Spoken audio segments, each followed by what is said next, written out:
Welcome back to the Deep Dive, the place where we condense complex information and deliver the highest leverage insights straight to you. And today, we are tackling a book that I think it's fair to say has really changed the game in personal finance. It really has. We're doing a deep dive into Morgan Housel's The Psychology of Money, timeless lessons on wealth, greed, and happiness. And this book is just, it's different. Most finance books, they give you formulas, they give you instructions on asset allocation or trading strategies. Or the how-to. Exactly, the technical stuff. Housel does something fundamentally different. He focuses on the behavioral side. Yeah. His core thesis, which we're really going to unpack, is that financial success is not a hard science. You don't need a Harvard MBA. You don't need to be a math genius. It's a soft skill. It's a soft skill. It's all about your behavior, your temperament, and really understanding those deep-seated human emotions, greed and fear that really dictate our outcomes. Okay. Let's just jump right into that because Housel kicks off the book with the perfect story to prove this entire premise. It's this tale of two men, Ronald Read and Richard Fuscone. Mm-hmm. And this isn't just a fun little anecdote. I mean, it's really the mission statement for the whole book and for our deep dive today. It truly is. So you start with Ronald Read, and this is a guy whose life, on paper, was completely unremarkable. Totally normal. Born in rural Vermont, worked at a gas station for 25 years, and then spent another 17 years sweeping floors at JCPenney. Wow.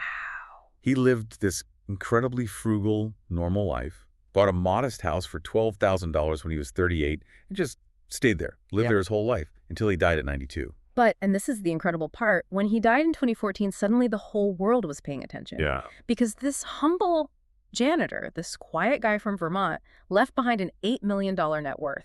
Just staggering. $8 million from a career as a janitor and a gas station attendant. I mean, think about the scale of that. And you have to understand, this wasn't some lottery win or a secret inheritance. Yeah. He did two things, just two simple things, consistently. First, he saved whatever he could, just that small, consistent layer. And second, and this is the most crucial part, he invested it in a diversified portfolio of blue-chip stocks. And then he just waited. He just waited patiently. For decades, he just let the engine of compounding turn these tiny savings into a massive 8-figure fortune. His skill wasn't picking stocks. It was saving. His success was patience. Okay, so hold that image of Ronald Read in your head.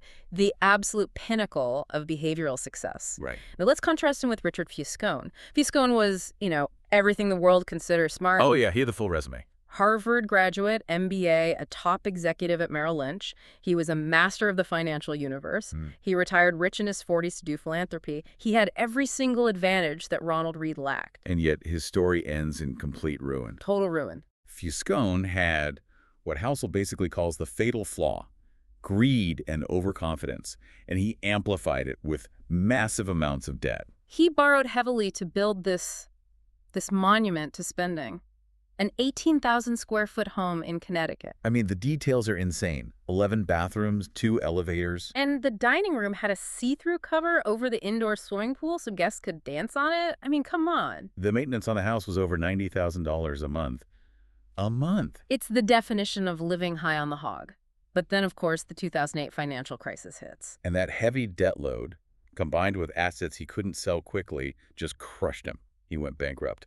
That massive mansion was foreclosed on and sold for, 75% less than it was insured for? Yeah, just wiped out. And the takeaway Housel gives us here is just so profound and kind of chilling.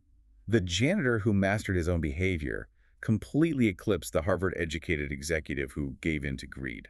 The difference between that $8 million legacy and total financial ruin wasn't intelligence. It wasn't education or opportunity. It was soft skills. It was all behavior. And here's the part that really got me, because Housel points out this is almost unique to money. Yeah, this is a fantastic point. I mean, think about it.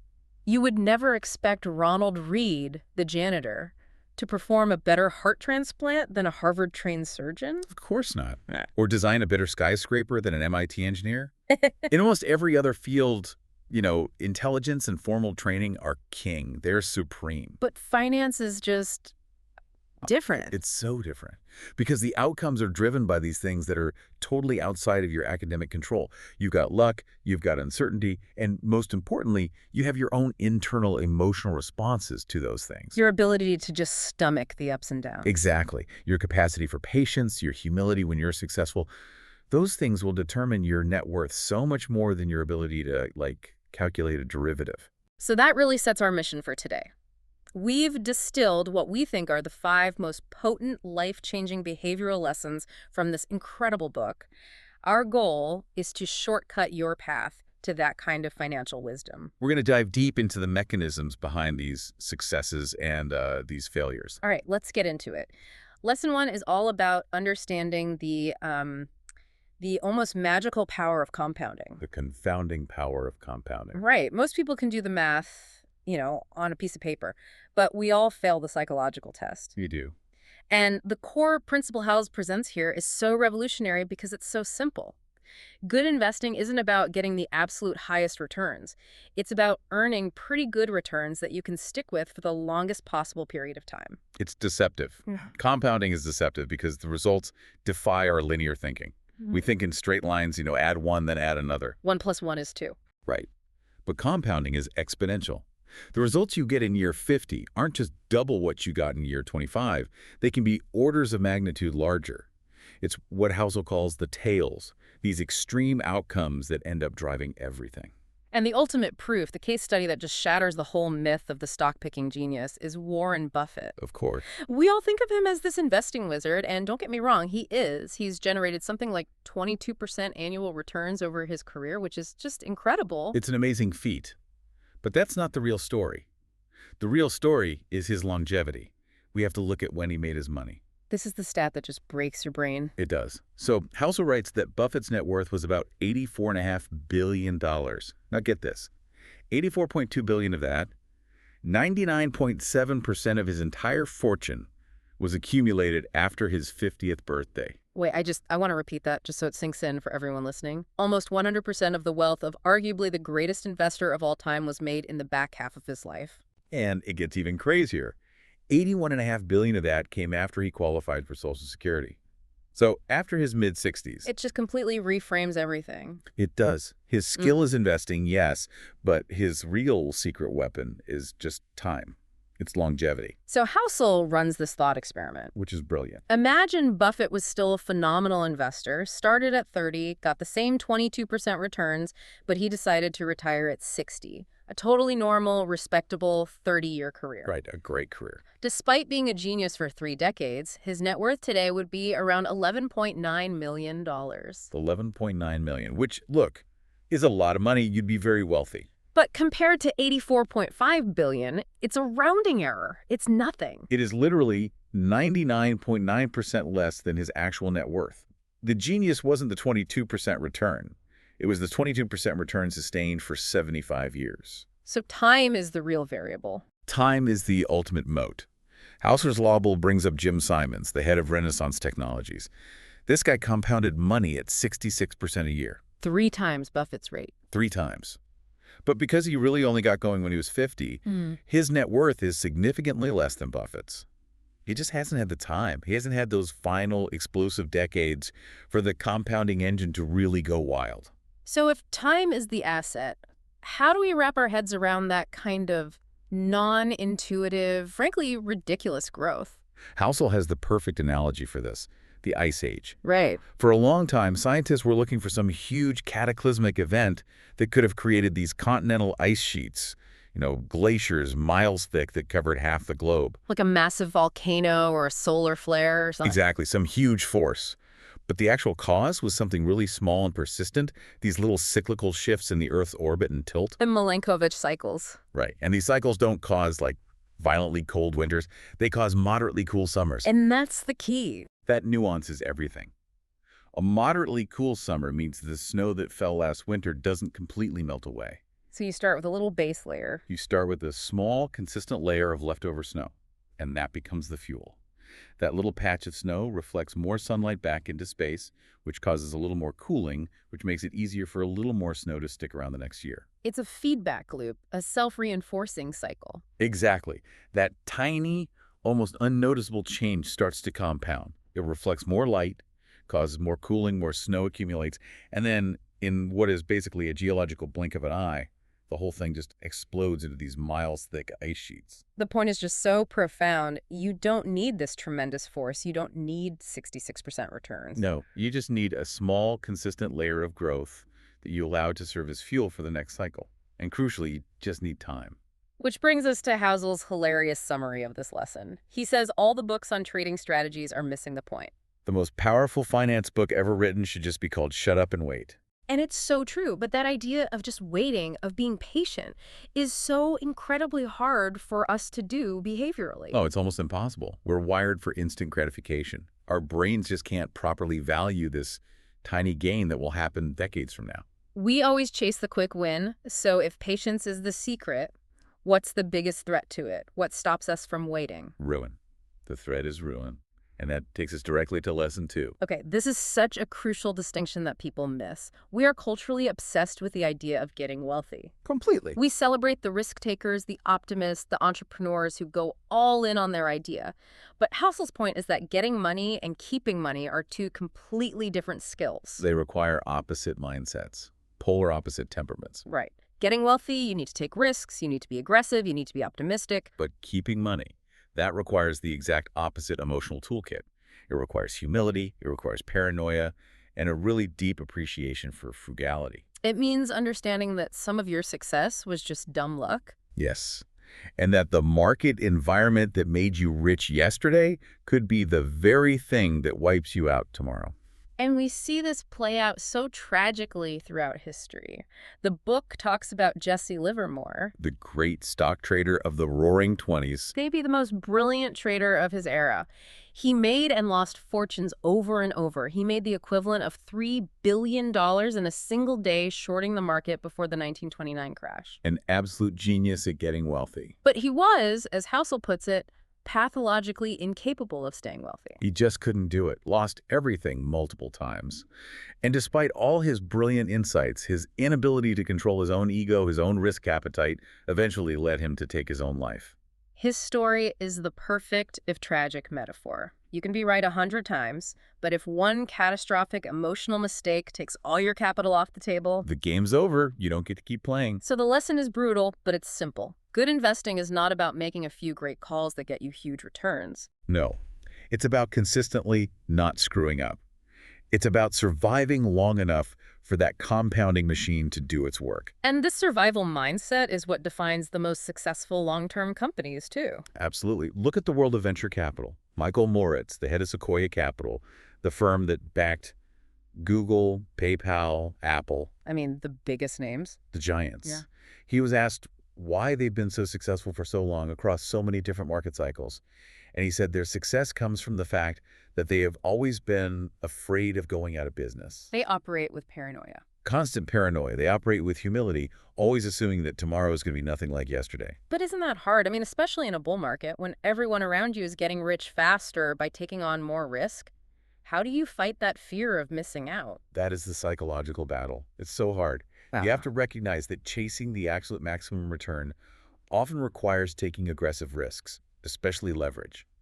And leverage is the #1 killer of longevity. This is where Housel tells the story of Rick Guerin. Such a powerful story. Guerin was the third member of that legendary trio with Warren Buffett and Charlie Munger. By all accounts, he was just as smart, just as insightful as they were. He was on the exact same path. He was going to be one of the wealthiest people in the world. But, as Charlie Munger said, Guerin was in a hurry. He was impatient. Buffett and Munger understood that the wealth would come eventually. They were patient. Guerin wanted to speed up the timeline, so he used leverage margin loans to amplify his bets. And he did it right before the brutal 1973-74 downturn. Awful timing. The market just fell off a cliff, dropped almost 70%. So when the market crashed, he got the margin calls. He was forced to sell, forced to liquidate his positions at the absolute bottom of the market. He had to sell his Berkshire Hathaway stock to his friend Warren Buffett for less than $40 a share. Can you imagine? That one moment of ruin completely derailed his entire compounding journey.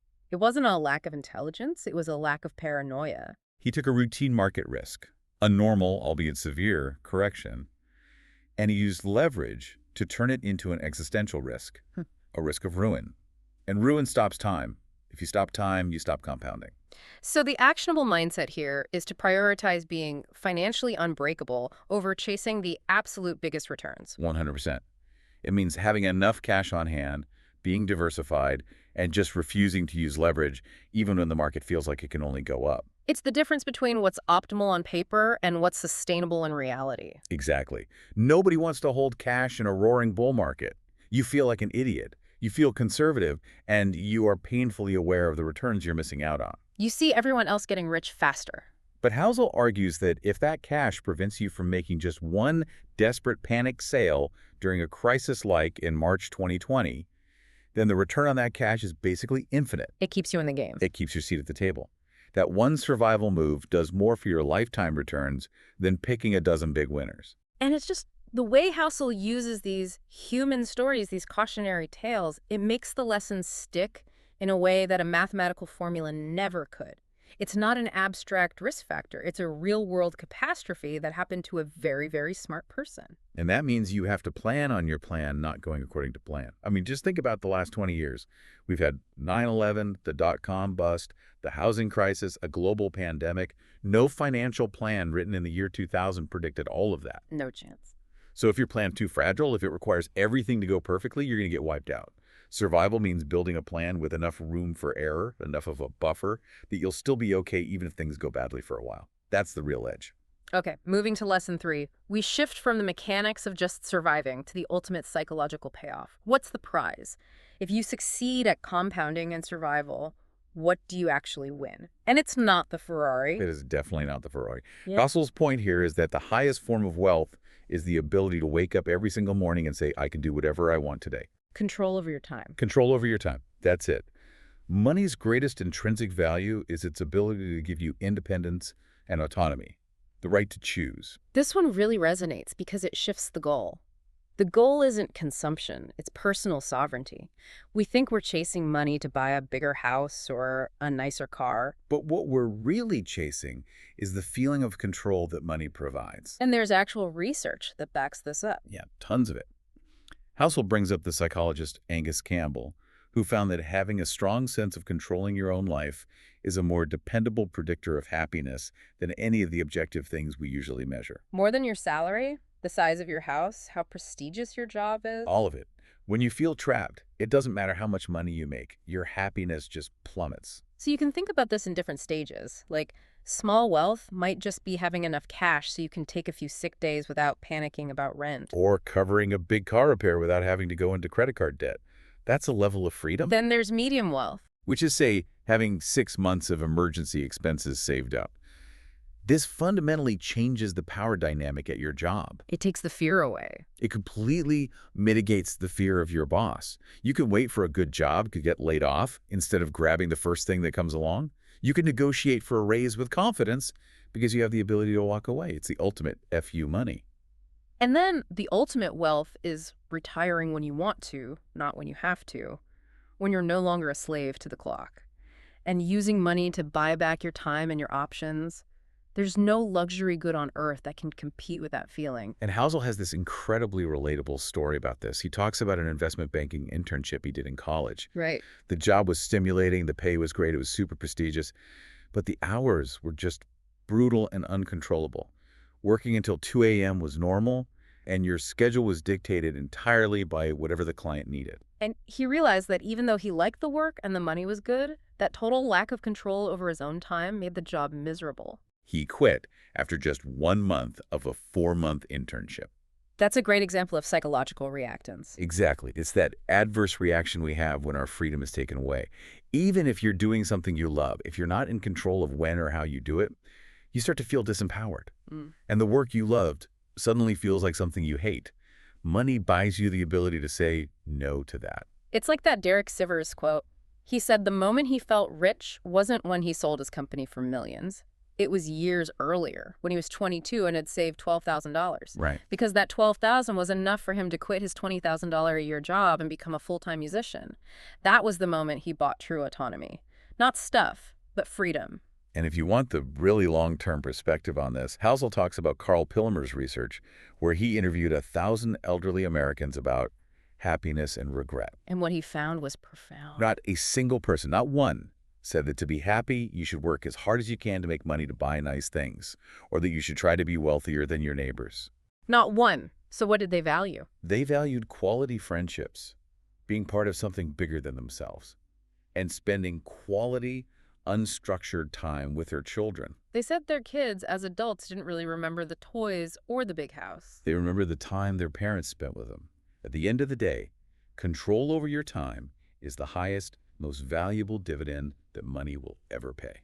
And that leads perfectly into lesson 4, which is this great behavioral contradiction in finance, the difference between being rich and being wealthy. Yes. The core idea here is that wealth is hidden. It's the income you don't spend. Rich is a current income that you can see through spending. A fancy car, a big house. Right. But wealth is the financial assets that haven't been turned into that visible stuff yet. Wealth is what offers you flexibility and growth. It's this battle between our internal desire for security and our external desire for status. And Housel introduces this with the man-in-the-car paradox. It's such a brilliant observation from his time working as a valet. So when you see someone driving a really nice car, a Ferrari, a Rolls-Royce, what do you think? You almost never think, wow, that person driving is so cool and successful. No, you don't. What you actually think is, wow, if I had that car, people would think I'm cool. That's the irony that just destroys wealth building. We buy expensive stuff to signal admiration and status from other people. Yeah. But our audience, the people we want to impress, they just bypass admiring us completely. They just use our possession as a new benchmark for their own desires. It's why Housel wrote to his son, what you want is respect and admiration. And you think having expensive stuff will bring it. It almost never does. And the worst part is that visible spending gives you the completely wrong information. You see the car, but you have no idea if that person is rich or actually wealthy. Housel tells the story of an executive he calls Roger. Oh yeah, Roger with the Porsche. He's signaling success with this beautiful car, but eventually the car gets repossessed because he defaulted on the loan. The only thing you could say for sure about someone driving a $100,000 car is that they now have $100,000 less than they did before. Or, like Roger, $100,000 more in debt. Spending money to show people how much money you have is literally the fastest way to have less money. It is a perfect, vicious cycle. So if we accept that, it pivots us to the most important actionable insight: the savings rate imperative. Yes. Since wealth is hidden, building it has very little to do with your income or even your investment returns. Those are often outside your control. Right. It has everything to do with your savings rate. That is the one variable that you have almost complete control over. The analogy he uses for this is great. It's about energy efficiency in the U.S. In the 1970s, we had this big oil crisis. And we didn't solve it just by finding more oil, which is hard to control. We solved it by building more energy-efficient cars and factories. We learned to get by with less. We improved our efficiency. Exactly. And today, the U.S. uses 60% less energy per dollar of GDP than it did in 1950. Finding oil is geopolitics and geology. It's hard. Improving your own financial efficiency, your savings rate, is entirely in your hands. You don't need a pay raise to save more. You just need a behavioral change. And this is a key point. The most powerful way to increase your savings isn't always raising your income. It's raising your humility. Wow, that's a great way to put it. Housel argues that spending above a pretty basic level of materialism is mostly just ego approaching income. It's that daily fight against our instinct to show off, to keep up with the people around us. So that humility, that conscious choice to not spend money just because you have it, that's the real engine of building wealth. It is. And it's the hardest thing to do because it means delaying gratification and accepting that you're not going to get that immediate hit of admiration from other people. And finally, Housel makes this crucial point that you don't even need a specific goal for your savings. Right, it's not just for a down payment or retirement. The real purpose of saving is as a hedge against life's incredible ability to surprise you at the worst possible moment. It's your financial safety net. It's the flexibility and control we were just talking about. He uses this fascinating military analogy, the field mice and the German tanks in World War II. I love this one.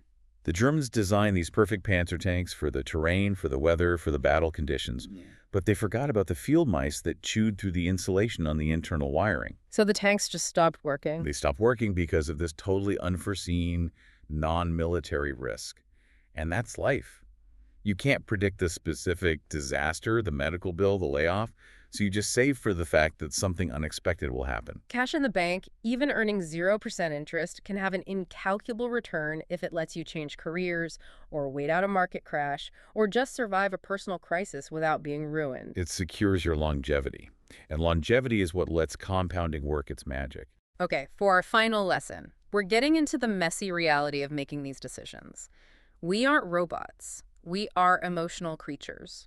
And Housel's advice is to stop trying to be coldly rational with your money. The goal should be to be pretty reasonable. This is such a critical distinction, Mm, because what's rational on a spreadsheet is often completely unsustainable for a real human being. right. Reasonable is more realistic, it's more forgiving, and it gives you a much better chance of actually sticking with your plan for long run, which, as we've said over and over, is the only thing that really matters for compounding. The analogy he uses here is perfect. It's about how doctors used to treat fevers. Yes.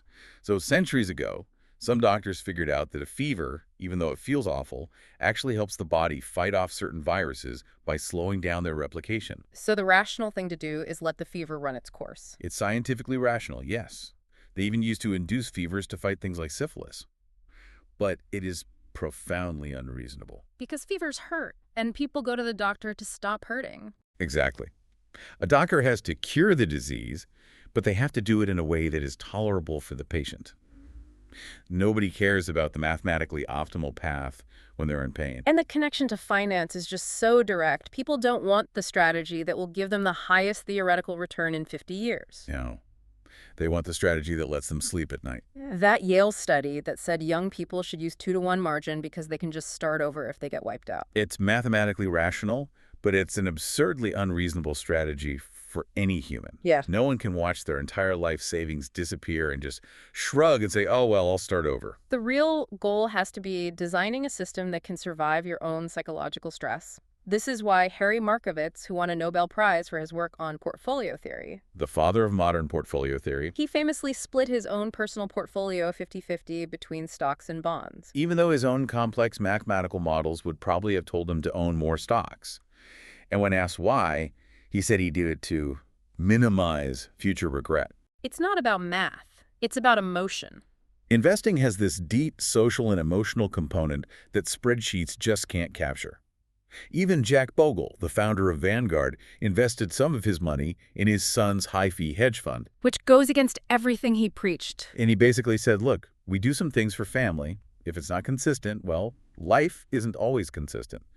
And that is a profoundly reasonable thing to say. So being reasonable means you have to embrace a margin of safety. Yes, you need it to survive the inherent messiness and uncertainty of the real world. Benjamin Graham, the father of value investing, put it perfectly. The purpose of the margin of safety is to render the forecast unnecessary. I love that. You don't have to predict the future if you're prepared for it to go wrong. It's the anti-fragility mechanism. You have to assume your forecast is wrong. So you build in a buffer so big that your plan survives whatever the future actually throws at you. Housel uses the card counting analogy. Right, even if a card counter has a proven 2% edge over the casino. They still need a huge bankroll. Enough money to withstand the inevitable, unpredictable swings of bad luck. The variant of the game. Because without that buffer, one bad streak can wipe you out, and your 2% edge means nothing. Exactly. And in your personal finances, this just means using room for error in your planning. Housel suggests things like, assume your future market returns will be a third lower than the historical average. Assume your expenses will be higher than you think. You build in that big buffer. So that you can survive the volatility without being forced to sell at the worst possible time, which, again, is what kills your compounding journey. And that buffer connects directly to Housel's other brilliant idea here, viewing market volatility as a fee, not a fine. This is a game-changing mindset shift. If you see a 20% market drop as a fine, you think you did something wrong. It's a penalty. And your instinct is to stop the pain, to sell. Which leads to panic selling, trying to time the market, and you're guaranteed to miss out on the long-term gains. But if you see that 20% drop as a fee, like the price of a ticket to get into Disneyland, then you understand it's just the cost of admission. It's the price you have to pay to enjoy the long-term magic of the stock market.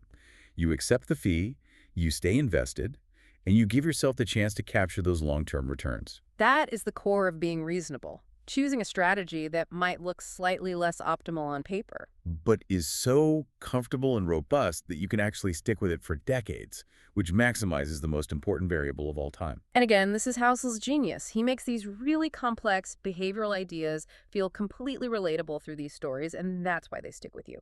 Okay, let's just quickly recap the roadmap we've laid out for you today. We've pulled out the 5 core life-changing lessons from The Psychology of Money. First was confounding compounding, the idea that time, not high returns, is your secret weapon. The Warren Buffett story proves that longevity is everything. Second, survival is the edge. Humility and paranoia are more valuable than aggressive optimism. Avoiding ruin, like Rick Guerin failed to do, is the #1 priority. Third, freedom is wealth. Control over your time is the highest dividend money can ever pay. It's far more valuable than any luxury good. Fourth, wealth is hidden. What you don't see is what matters. The savings rate you control is far more powerful than the income or returns you can't.